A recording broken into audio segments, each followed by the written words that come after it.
Assalamualaikum warahmatullahi wabarakatuh.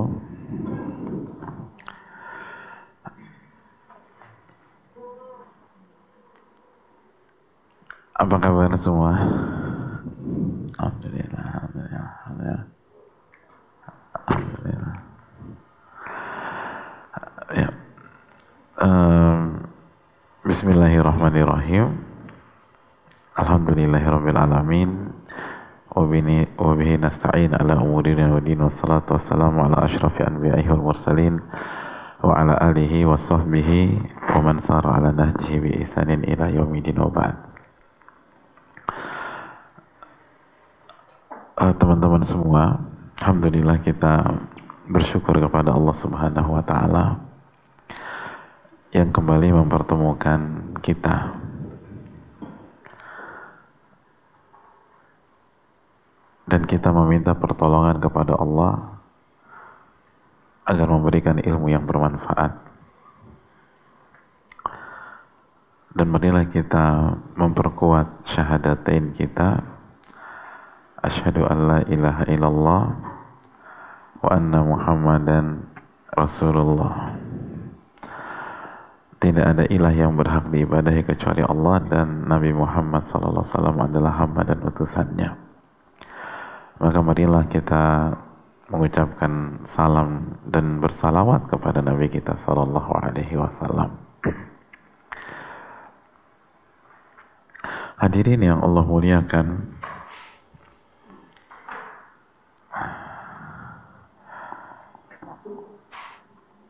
kita telah menjelaskan bahwa hidup itu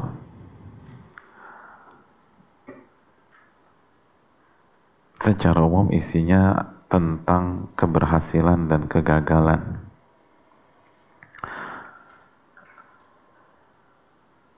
Keberhasilan dan kegagalan. Kesuksesan dan keterpurukan.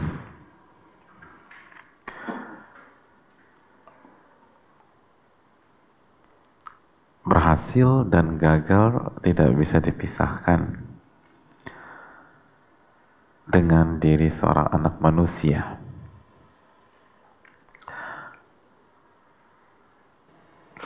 Sebuah kesalahan dalam kehidupan kita yang kita ulang-ulang puluhan tahun, sebuah hal simpel memang,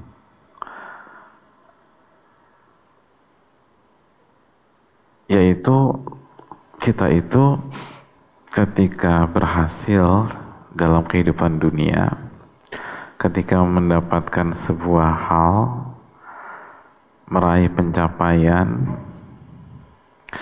mendapatkan yang kita inginkan, berhasil menikah, atau berhasil lulus, atau apalah, atau anak kita jadi anak yang baik, anak yang soleh dan soleha, maka kita terlalu terfokus untuk gembira. Ya, sebatas gembira. Aku senang banget, gitu biasa kita ngomong. Hari ini aku bahagia. Hari ini aku merasa jadi seorang ibu. Aku senang.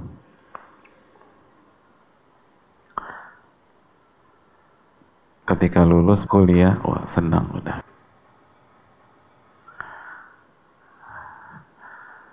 Lamarannya diterima, tambah senang lagi.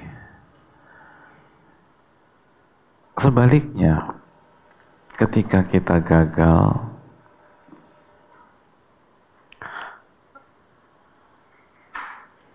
kita lebih fokus untuk bersedih. Sedih gitu kalau kita gagal. Kayaknya aku gagal deh Pak Ustadz jadi seorang ibu. Oh sakit banget kita itu jemaah. Tadi aku belum berhasil jadi guru. Aku masih merasa gagal. Sedih kita tuh. Padahal bukan seperti itu sikap orang-orang beriman. Bukan. Allah mengajarkan kita untuk lebih dari itu. Allah berfirman dalam surat Al-Hadid ayat 22 dan 23, ma asaba min musibatin fil ardi wala fi anfusikum illa fi kitabin min qabli an nabra'aha inna dzalika 'ala Allahi yasir. Apapun yang terjadi, apapun yang menimpa, apapun musibah yang dialami di muka bumi ini dan dalam diri kalian, illa fi kitabin min qabli an nabra'aha, semuanya telah tercatat di Lauhil Mahfuz sebelum hal itu terjadi, jamaah. Sebelum hal itu terjadi di Lauhil Mahfuz, sebelum hal itu terjadi. Kayak gitu kan.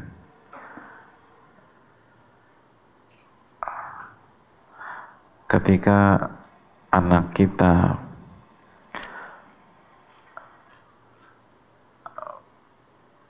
berkata-kata yang tidak tepat, itu sudah tercatat di Lauhil Mahfuz sebelum kejadian ini.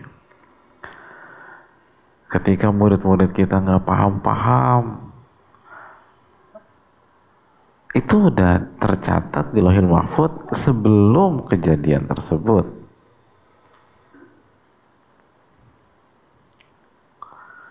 Dan itu harus kita imani, jamaah.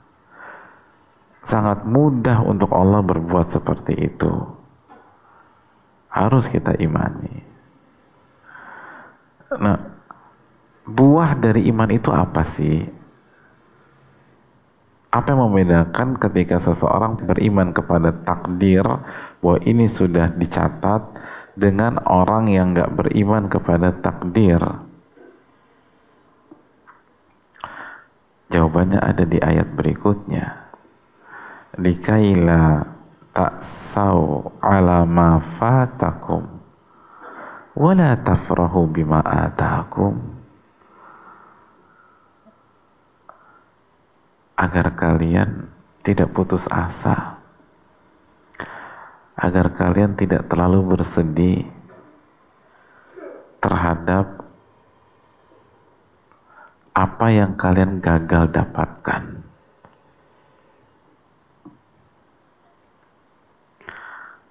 Apa yang luput dari kalian.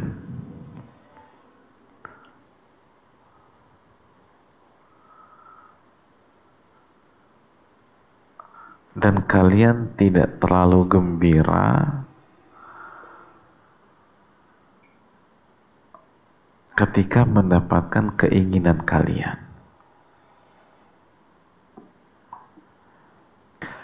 Jadi ini ayat tuh menarik banget, jamaah. Ternyata orang-orang beriman itu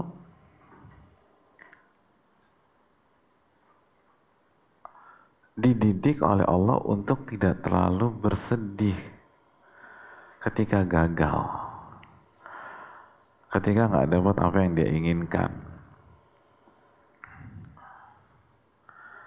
Sebagaimana orang beriman itu nggak dididik untuk terlalu gembira ketika mendapatkan yang dia inginkan, ketika berhasil, ketika punya anak, ketika bisa nikah, ketika bisa buat sekolah, ketika bisa mencetak murid yang baik, murid yang pintar, ketika punya anak. Jadi ketika punya anak tidak terlalu gembira, ketika nggak punya anak atau program gagal juga nggak terlalu bersedih, biasa-biasa aja. Ketika kaya nggak terlalu gembira, biasa-biasa aja. Ketika gagal jatuh miskin juga nggak sedih-sedih juga, biasa-biasa aja. Gitu. Ketika ibu-ibu minta izin nggak diizinkan suami, nggak terlalu sedih. Ketika diizinkan, nggak terlalu gembira juga, biasa-biasa aja. Sebagaimana suami ketika memerintah istrinya nggak mau nurut, nggak jatuh, nggak terlalu sedih. Begitu dapat istri yang penurut, nggak terlalu gembira juga. Itu orang-orang beriman. Itu poinnya. Makanya ketika umat Islam quote and quote kalah di perang Uhud, masih ingat nggak perang Uhud jemaah? Jadi kan perang Uhud tuh kita menang apa kalah jemaah? Secara bahasa orang awam itu kita kalah. Bahasa orang awam.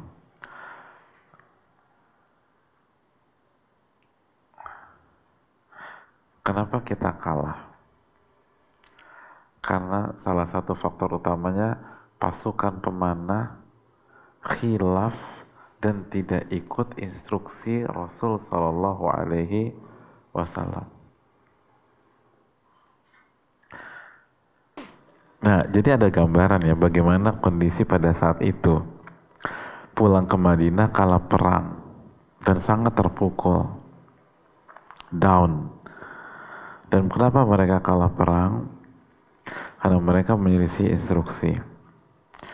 Coba lihat bagaimana cara Allah dan Rasulnya menyikapi mereka. Apakah mereka dibentak-bentak? Enggak. Mereka ditunjuk-tunjuk? Enggak. Mereka dibodoh-bodohin? Enggak.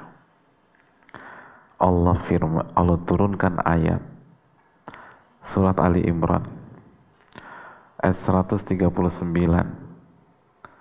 Allah berfirman, "Wala tahinu wala tahzanu wa antum a'launa in kuntum mu'minin." Wala tahinu wala tahzanu wa antumul a'launa in kuntum mu'minin. Ali Imran ayat 139. Wala tahinu, jangan terpuruk, kata Allah. Jangan terpuruk. Ini kalah perang jemaah. Allah bilang jangan terpuruk. Wala tahzanu, jangan sedih, kata Allah Subhanahu wa taala. Jangan sedih. Wa antumul a'launa in kuntum mu'minin. Kalian itu tetap tinggi kok selama kalian beriman kepada Allah. Beda dalam itu jemaah. Gak dimarahin, gak diturunin pangkat, gak dijatuhkan. Rasul SAW gak marah-marah. Beliau gak mengatakan ini kita kalah gara-gara kalian semua. Gak ada bilang begitu.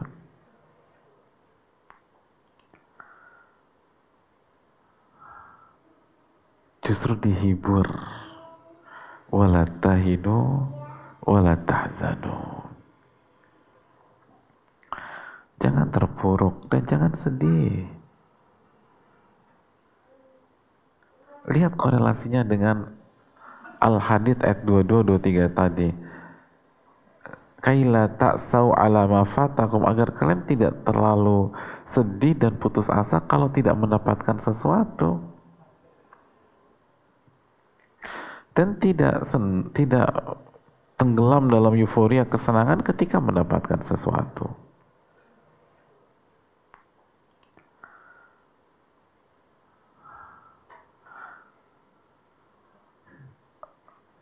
Itulah orang-orang beriman. Itulah orang-orang beriman. Kenapa demikian? Karena orang-orang beriman itu diajarkan dan dididik bahwa semua dinamika di dunia hanyalah ujian. ujian. Ketika kita mendapatkan sesuatu yang kita inginkan, itu ujian. Sebagaimana kalau kita gagal mendapatkan sesuatu itu ujian.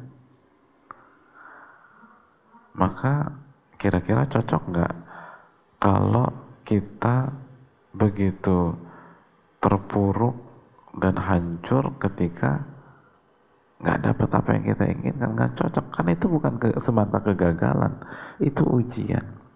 Sebagaimana lebih nggak cocok lagi dikasih ujian kita senang, nggak cocok. Jadi biasa-biasa aja. Berhasil itu ujian, gagal itu ujian. Berhasil itu ujian, gagal itu ujian. Bisa mendengar itu ujian, tuli pun ujian. Gak ada yang membedakan. Hanya ahli dunia yang sok-sok membedakan. Adapun ahli akhirat, orang beriman, gak membedakan. Semua ujian.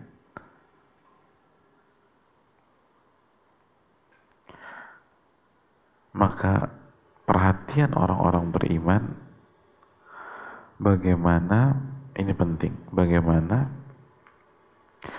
ketika berhasil kita mendapatkan pahala dan keberkahan, dan ketika kita gagal pun kita mendapatkan pahala dan keberkahan. Itu inti kehidupan. Bukan senang karena keberhasilan dan bukan terpuruk ketika kegagalan, bukan. Tapi ketika kita berhasil, bagaimana berhasil ini melahirkan pahala dan keberkahan. Dan ketika kita gagal, bagaimana kegagalan ini melahirkan pahala dan keberkahan. Gitu.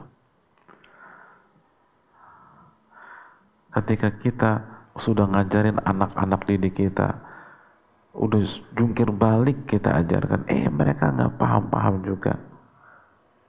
Kita merasa gagal sebagai seorang guru. Jangan berhenti sampai di situ. Mikir, bagaimana kondisi ini menjadikan saya banyak pahala dan keberkahan. Oh, berarti saya harus sabar. Saya harus sabar.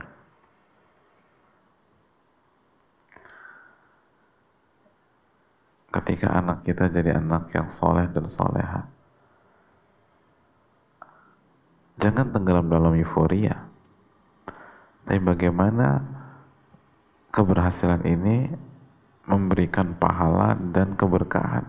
Berarti saya harus bersyukur. Gitu jemaah. Harus bersyukur.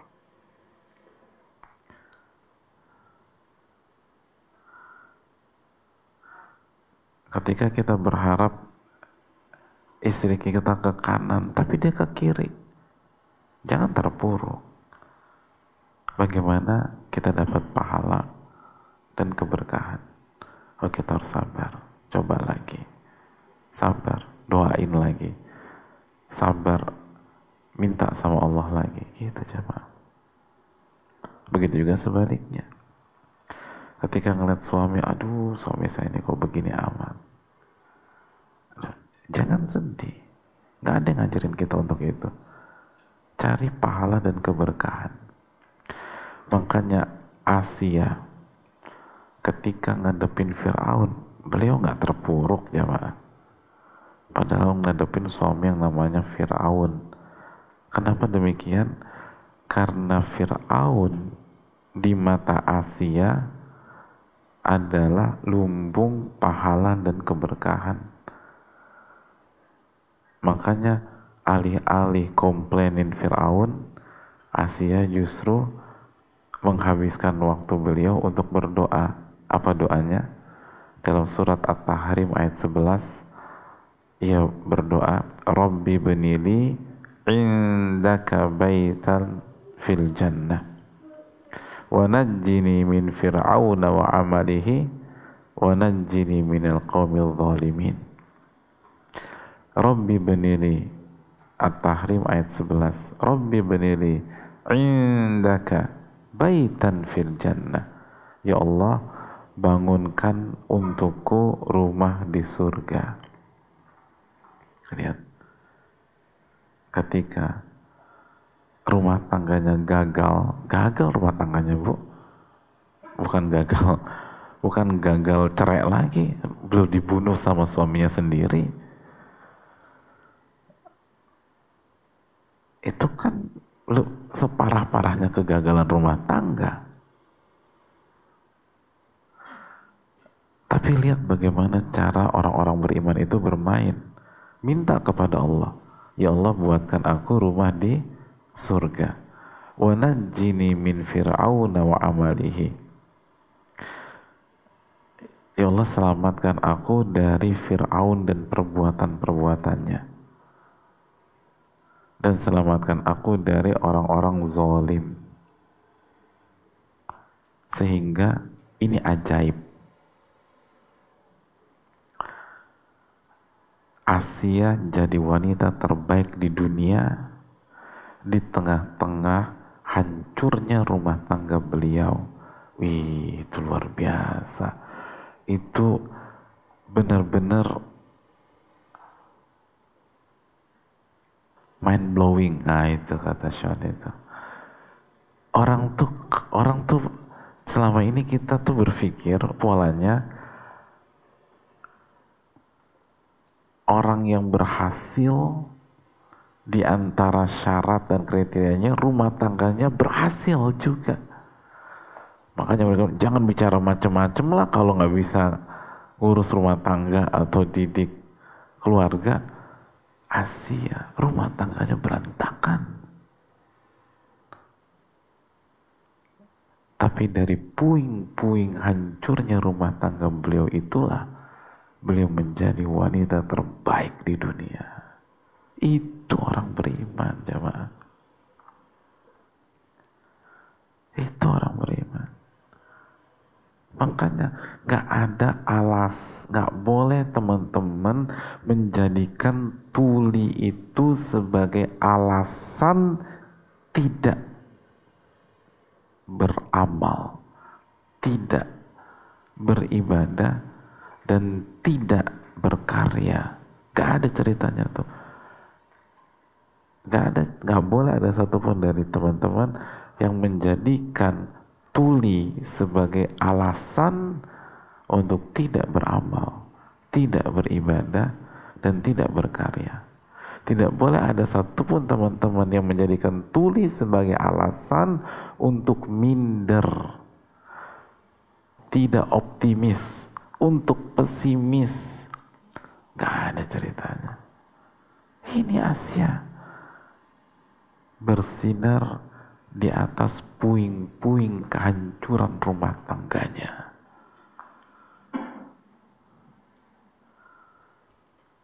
Lihat orang yang gak beriman akan meratapi, aku gagal jadi istri. Harusnya kan gitu kan? Aku gagal jadi istri. Aku gagal membangun rumah tanggaku. Enggak tuh. Jadi wanita terbaik.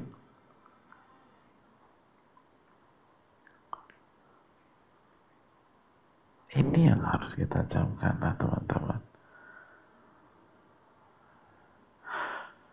Makanya kan gini loh, kita ini jadi masalah dari kecil udah salah membangun tolak ukur. Contoh, kalau di dunia belajar nih, misal dunia murid, kalau gurunya senang, kalau gurunya muji kita senang, kalau gurunya marah kita sedih. Ini kan salah persepsi. Harusnya kan gurunya muji, cari pahala dan keberkahan dari pujian tersebut. Gurunya marah, cari pahala dan keberkahan dari marahnya guru. Gitu harusnya. Itu yang konsep yang benar. Kita ini kebolak-balik. Orang tua muji kita, gimana dapetin pahala dan keberkahan dari pujian orang tua? Orang tua marah besar, bagaimana mendapatkan pahala dan keberkahan dari marahnya orang tua? Emangnya bisa, Ustaz? Ya bisa lah. Dengan cara apa? Taubat, minta maaf. Intinya itu, ini kan ujian untuk mendapatkan keberkahan dan pahala.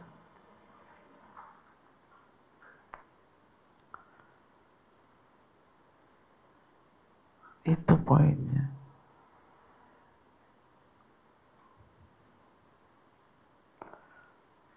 Kita wali murid komplain, kita sedih, merasa nggak dihargai. Itu ciri-ciri orang nggak ikhlas. Orang beriman itu, wali murid datang komplain, kita berpikir bagaimana mendapatkan pahala dan keberkahan dari komplainan nih wali murid. Evaluasi diri, istighfar, taubat, perbaiki kinerja, pahala, keberkahan. Gitu.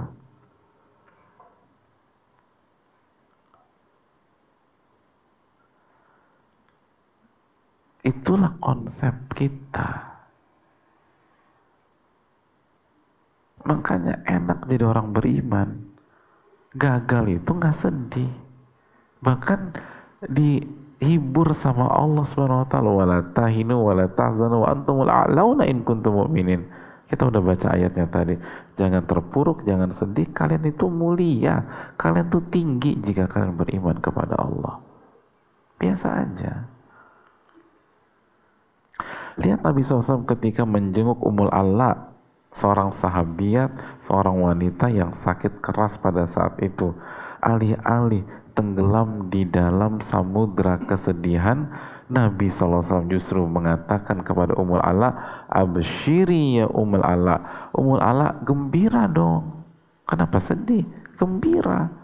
Fa inna maradal mu'min yudhibu khotoyah kama tudhibun naru khobathal hadid. Karena penyakit seorang mukmin itu akan menghapus dosa-dosanya sebagaimana api akan menghapus karat dari besi. Gitu. Itu yang harus kita camkan.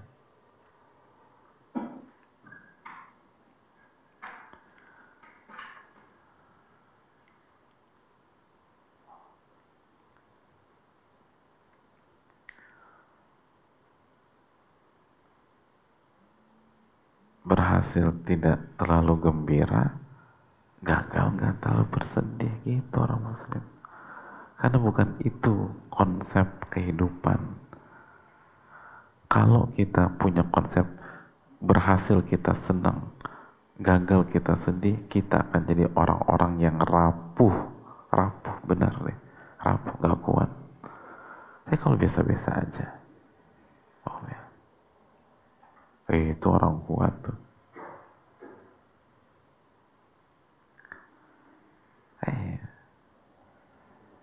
Rapuh. Nah, itu. Ingat semua ini tuh ujian.